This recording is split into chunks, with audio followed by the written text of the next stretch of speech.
بسم اللہ الرحمن الرحیم۔ السلام علیکم ورحمۃ اللہ وبرکاتہ۔ حکومت اور حکمرانی ٹاپک ہے ہمارا۔ آج بتائیں گے حکومت ہے کیا، سلطنت بادشاہت ملنے کے بعد کیا ہو جاتا ہے۔ معصوم فرماتے ہیں جو اقتدار حاصل کر لیتا ہے وہ دست درازی کرنے لگتا ہے، ایسے سمجھے اس کے ہاتھ لمبے ہو جاتے ہیں اور ان ہاتھوں کو پھر غلط استعمال کرنا شروع کر دیتا ہے۔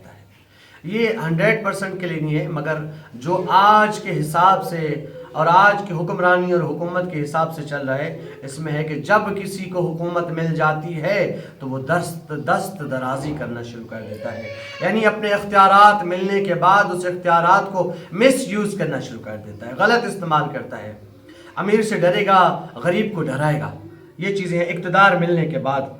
انصاف حکومت کی زینت اور معافی قوت اور اقتدار کی زکوٰۃ ہے۔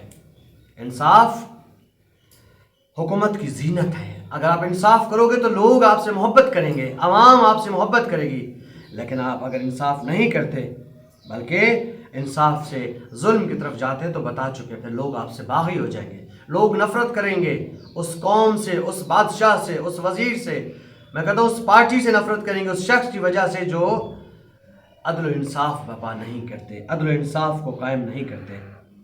بس سلطنت، بادشاہت، حکمرانی، گورنمنٹ کے زوال کی 4 نشانیاں شاید پہلے بھی بتا چکا ہوں۔ نمبر 1 کہ اصول کا خیال نہ رکھنا۔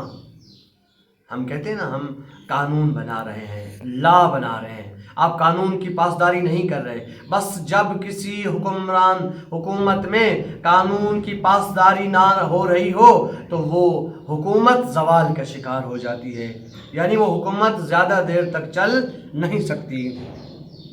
اور فری باتوں کے پیچھے پڑنا، چھوٹی چھوٹی چیزوں کے پیچھے پڑ جانا، یا کمینوں کے مراتب بڑھا دینا، جن سے ڈر رہے ہو اس کا مرتبہ بڑھاتے جاؤ، یونین کونسل سے اس کو تحصیل ناظم کے بعد اس کو وزارت دیتے دیتے آخر میں عہدے دے کے وزیر بنا دینا، صرف اس ڈر سے کہ یہ کمینہ ہے، یہ کبھی کچھ کر سکتا ہے، بس کمینوں کے خوف سے اس کے عہدوں کو بڑھا دینا اور شریفوں کے مدارس کو گھٹا دینا۔ یہ شریف ہے، یہ مجھے کیا کرے گا، بس اس سے حکومت اور سلطنت اور بادشاہت کا زوال آ جاتا ہے۔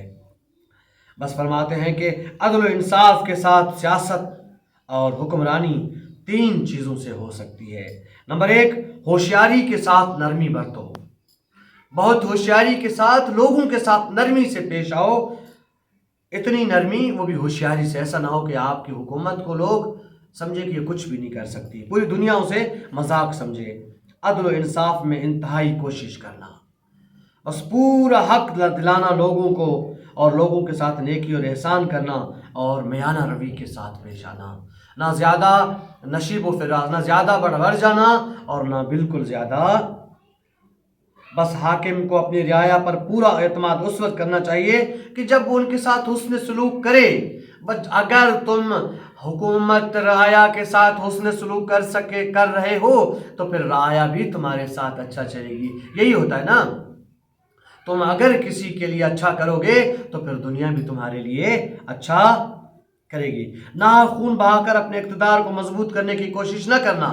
بہت دفعہ ہوا ہے، ہم نے دیکھا ہے ہمارے پاکستان اسلام آباد میں بیٹھے لوگوں نے، بہت دفعہ اس طرح ہوا ہے کہ کبھی ریلی کو، کبھی دھرنے کو، کبھی اس کو ختم کرنے کے لیے، اٹھانے کے لیے کافی نقصانات ہوئے ہیں۔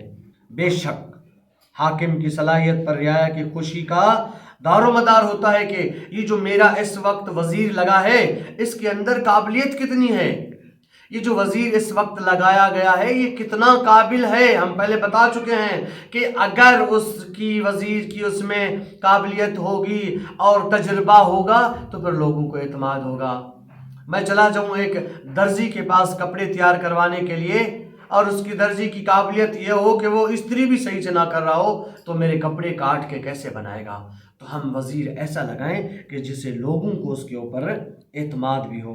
جس شخص کو اپنی سلطنت کے زوال کا خوف ہوتا ہے وہ ہمیشہ ظلم سے باز رہتا ہے، کیونکہ اسے اگر کام کرنے کی اللہ پاک نے توفیق دی ہوتی ہے تو وہ چاہتا ہے کہ میں کرسی پہ باقی رہوں، کچھ وقت زیادہ رہ کے میں اس رعیت کے لیے، اس عوام کے لیے، اپنے ملک کے لیے کوئی کام کروں۔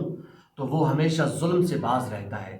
اگر کوئی کہتا ہے کہ میں نے اب پیسے جمع کر لیے، اب میرا بینک بیلنس بہترین ہو گیا، اب میرے پاس اتنا ہے کہ میری نسلیں بیٹھ کے کھا سکتی ہیں، تو پھر وہ رعایا اور عوام اور ملک کے تمام لوگوں پہ ظلم کرنا شروع کر دے گا۔ جو شخص اپنی حکومت کے وقت ظلم کرتا ہے وہ زمانے کے تمام ظالموں میں شمار ہوتا ہے، چاہے وہ حکومت میں ختم ہونے کے بعد شریف بن جائے، باقی کے پورے 50 سال شرافت سے گزارے، مگر جو 5 سال اس کو سلطنت ملی تھی، حکومت ملی تھی، اس نے ظلم میں گزارے، تو وہ 50 سال بھی اس کا وہی تعارف ہوگا جو تھا۔ بس آخری کہ جب تجھے اپنے زور و قوت اور سلطنت اور شوکت کا گھمنڈ زیادہ ہو جائے کہ میں وزیر اعظم بن گیا، میں وزیر خارجہ بن گیا، اور میرے پاس طاقت ہے، میرے پاس گھمنڈ آ جائے، تو فرماتے ہیں کہ جس سے تیرے دل میں غرور یا تکبر پیدا ہو جائے کہ میں اس وقت وزیر بن گیا، تو خدا بزرگ اور برتر کی عظیم قرب اور ان کی سلطنت کی طرف توجہ کرو کہ تم ایک ملک کی کرسی کے مالک ہو، وسیع کرسی ہو سماوات والارض، وہ اللہ ہے کہ پوری دو جہاں کی کرسی کا مالک اللہ ہے، وہ ہمیں معاف کر رہا ہے، وہ ہمیں رزق دے رہا ہے، وہ ہماری کوتاہیوں سے درگزر کر رہا ہے۔ تم ایک ملک کے ایک وزیر ہو، تم لوگوں کے اوپر اپنا رحم کیوں نہیں کر رہے؟ بس فرماتے ہیں کہ خیال رکھنا کہ وہ کسی وقت بھی تمہاری گرفت کر سکتا ہے، اور تیری قوت اور قدرت کو اس میں کچھ دخل نہیں کہ خدا کی مداخلت کر سکے۔